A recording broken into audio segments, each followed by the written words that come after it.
Chris Sewall here, baseball card collector, investor, dealer, in that order. Welcome everyone. Story time today from the files of Adventures in Card Dealing. Actually, I have two stories to share here. They're both sort of on the shorter side, so I figured to put two into one video, two for the price of one. First one is fairly recent and was a big time missed opportunity. And the second one is one of the very, very few, truly negative experiences I had when people ship me cards through the mail. So yeah, hope you enjoyed both the stories. All right, the first story happened actually just a few weeks ago at the Silver Spring Card Show. I was set up at a dealer booth sort of right in the front. It was a very, very busy show, and I was there strictly to buy. Like, I didn't bring any inventory to sell. I was strictly there to buy. And someone came up to me, halfway through the show, and it was a person I had done a deal with, or maybe even multiple deals with in the past at this show. So it was someone I was very comfortable with. We knew each other well, and he handed me a stack of sports cards and said, what would my offer be? And I priced them all out, and I offered him something like $2,000, somewhere around there, and he happily accepted. And we were good there. After that deal was done, he then handed me these three cards and said, oh, I don't know if you do anything with Pokemon, but would you be interested in these as well? Now, I know next to nothing about Pokemon. Basically, all I know is that 1999 was a good year. I think it was the first year of Pokemon. And the Charizard from that year is sort of the most important card in the Pokemon world. Well, right there in the center is 1999 Charizard, and the other two cards were both 1999 as well. So my sense was these are, pretty valuable cards, but there's a bunch of variations on these, which I have no understanding, so I really didn't know, and I wouldn't have been able to give even a ballpark guess as to value. So I asked the seller, well, what are you looking to get for the three? And he said, oh, I would take $10,000. And I said, oh, didn't realize we were talking about that much value. What do you think they're sort of worth on the open market? And he said, oh, if you're just going to resell them, you would probably get like $15,000 out of them or so. I'm just looking to move them for $10K cash right here and now. And I said, oh, okay, well, do you mind if I take a few minutes to try to research these? And he says, yeah, of course, no problem. And this actually proved to be more difficult than I thought.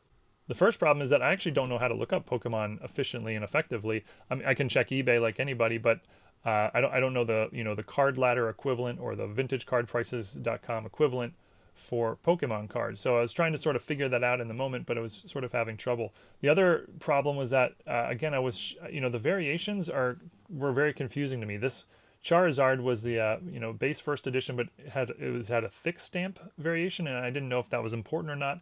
And then it's a holo. I didn't know if that was important or not. And then it also has this R in the title. I don't even know what that stands for. But I was finding other cards that sold 1999 Charizards, but they would be different variations. Like, they wouldn't have the thick stamp. They wouldn't be the holo. And I sort of couldn't figure out, in such a short period, what was important about it. Also, Beckett, there weren't a lot of sales in Beckett holders, and they were all in CGC or PSA holders.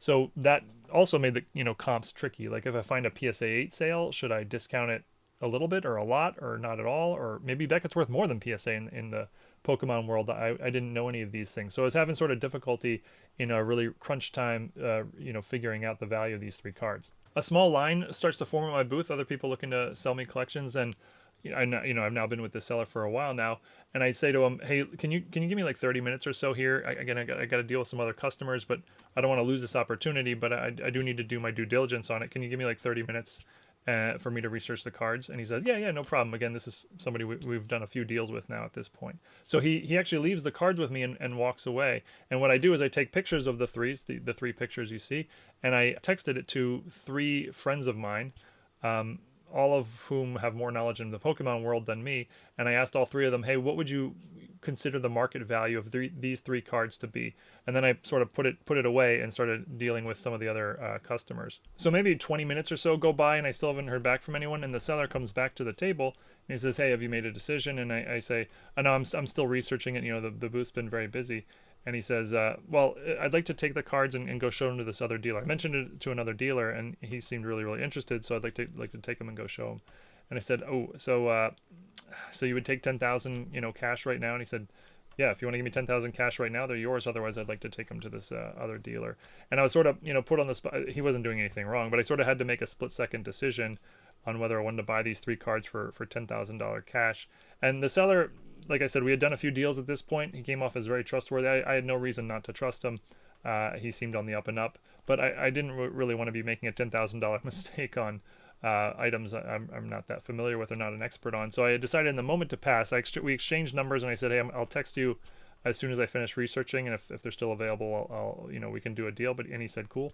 So he took the cards and left. Maybe 5 minutes or so after that, I get the first text back, this one from David, who gets props for being first. and he basically said, yeah, the three cards are worth about $15,000, and also mentioned that the Charizard is sort of on the rise at the moment. I got a similar text back from another friend just a few minutes later who basically confirmed the same thing. So basically, yeah, $10,000 was a great price for these three cards, which are probably worth about 15. So I immediately text the seller, hey, I'm finished researching. I'm definitely a buyer at 10K.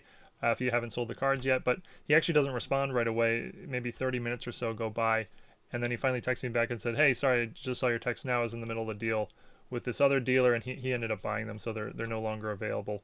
I say, bummer. Out of curiosity, what did you end up getting for them? And he said, oh, that dealer offered me $11,000, and I decided to take it.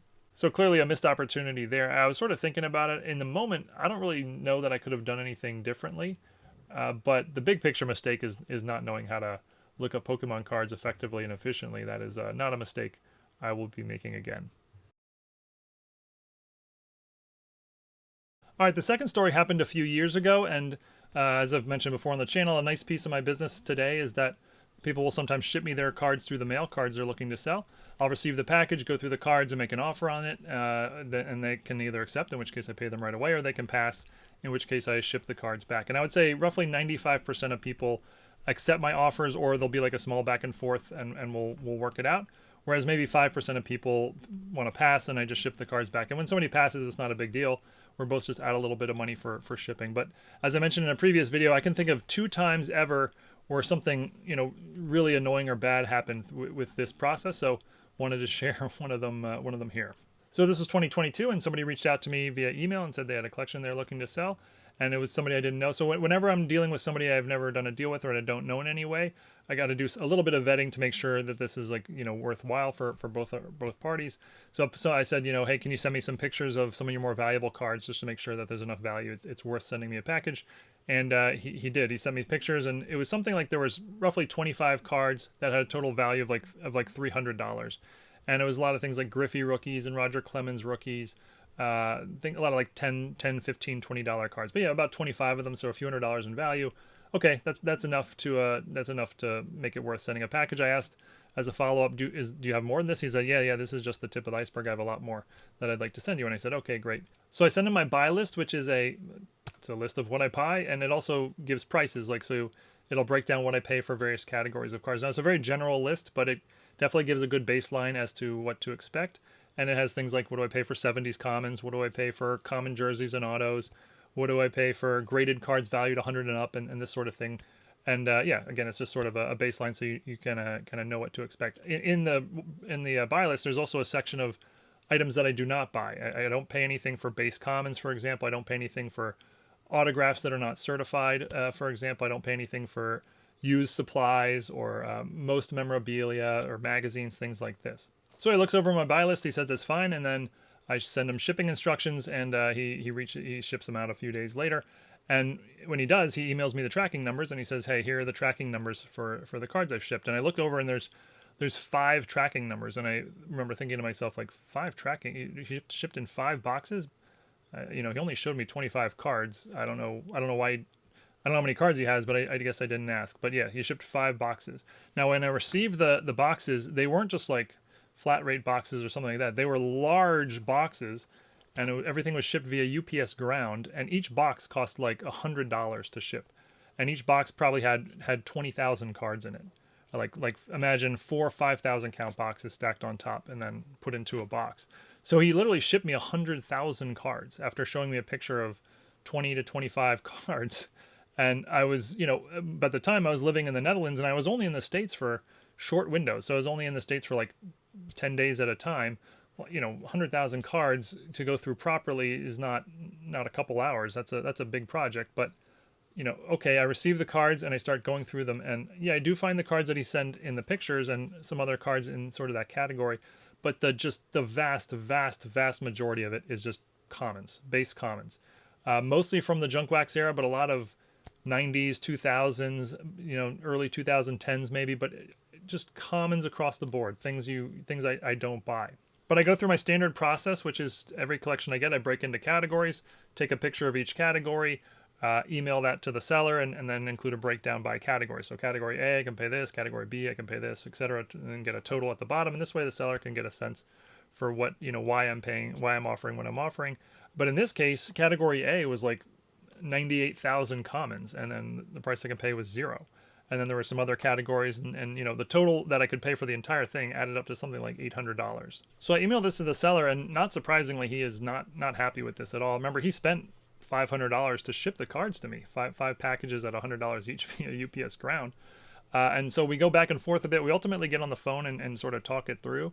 And he's asking questions like, yeah, but I know that I understand if you can't pay anything for like 1990 donruss commons, but what about like Topps Chrome? And I say, no, I don't pay anything for any base commons, any year or brand. I mean, there might be exceptions here or there, but for the most part, any base commons, I don't buy. Those are things I'm just going to donate. So I can't pay anything for them. And he's just completely baffled that $800 is all I was willing to pay for the collection. And the truth is, I wouldn't actually want this collection at $800. Like if it was like next door, I mean, I would probably not, it wouldn't even be worth my time at $800. But because he had shipped it to me, I was willing to make this sort of offer. But, the truth is, it's not a collection I or basically any dealer would have any interest in, just because of the amount of work it would take to extrapolate the very, very little profit wouldn't be worth it. By the end of the conversation, he concludes that he'll just have me ship the cards back.